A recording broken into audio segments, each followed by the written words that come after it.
يلا بينا نشوف مع بعض غيابات الاهلي والزمالك في ماتش القمه يوم الاثنين. غيابات مؤثره جدا للنادي الاهلي، وغيابات للنادي الزمالك مش مؤثره بشكل كبير. يلا بينا نشوف النادي الاهلي مين اللي هيغيب عنه. 5 لعيبه مهمين جدا، لو كانوا موجودين كانوا هيفرقوا مع النادي الاهلي بشكل كبير. اول واحد هو احمد السيد زيزو، مش هيلحق ماتش الزمالك، وهيأثر جدا في أداء النادي الأهلي من وجهة نظري. تاني واحد هو أشرف داري، اللي بيتصاب أكتر ما بيلعب، بيتصاب كتير أوي، واللي بيلعب الفترة اللي احنا فيها دي ياسر إبراهيم أو أحمد رمضان بيكم ومصطفى العش أو ياسين مرعي. تالت واحد هو إمام عاشور اللي مؤثر في أداء نص ملعب الأهلي طبعا من ساعة ما اتصاب، لكن هو لو رجع هيفرق جدا مع النادي الأهلي.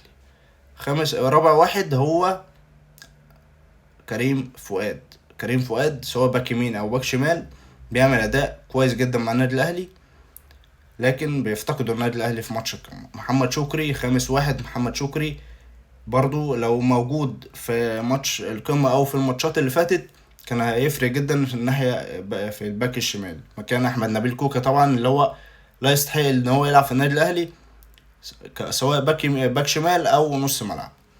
نيجي بقى النادي الزمالك، غيابات مش مؤثره قوي زي احمد حسام اللي كان عنده رباط صليبي، محمود جهاد، محمد شحاتة. هو ده ممكن اللي يأثر شوية في أداء الزمالك لكن مش بشكل كبير، وعمر فرج ومحمد السيد.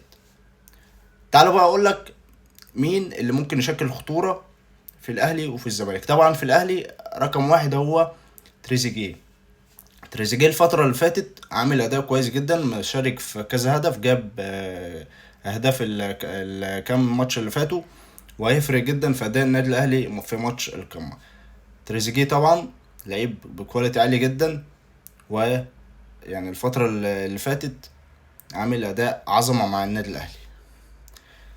تاني واحد هو بن شرقي بالنسبة لي لو رجع لمستواه ولعب بشكل أساسي هنشوف يعني اداء ممتاز جدا من بن شرقي. وجراديشار طبعا بالنسبه لي جراديشار كويس جدا، بس جراديشار من وجهة نظري لما بيلعب جنبه مهاجم تاني، ما يلعبش مهاجم لوحده.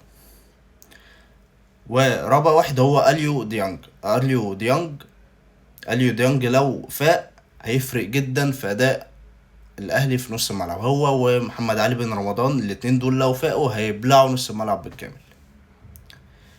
نيجي بقى للزمالك، طبعا خوان بتزيرا اخطر لعيب في الزمالك، وهو اللي هيبقى عليه العين، وهو اللي هيشغل لعيبه الزمالك، وهو عبد الله السعيد طبعا وعدي الدباخ. دول التلاتة اخطر تلاتة في نادي الزمالك مع ناصر منسي طبعا لو لعب، فدول بالنسبه لي اخطر لعيبه في الاهلي والزمالك.